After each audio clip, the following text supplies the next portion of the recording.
Meaning of feringhee.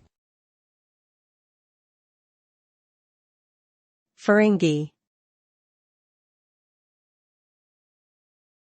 Feringhee. Feringhee.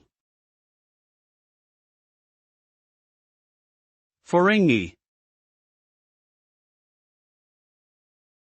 Feringhee is a term used in India to refer to Westerners, particularly Europeans. The term has its roots in the Hindi language and was likely derived from the word farang, which means foreigner.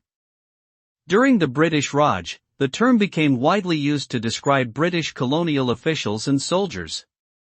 Today, the term may still be heard in certain parts of India, although it is considered by some to be outdated or even offensive.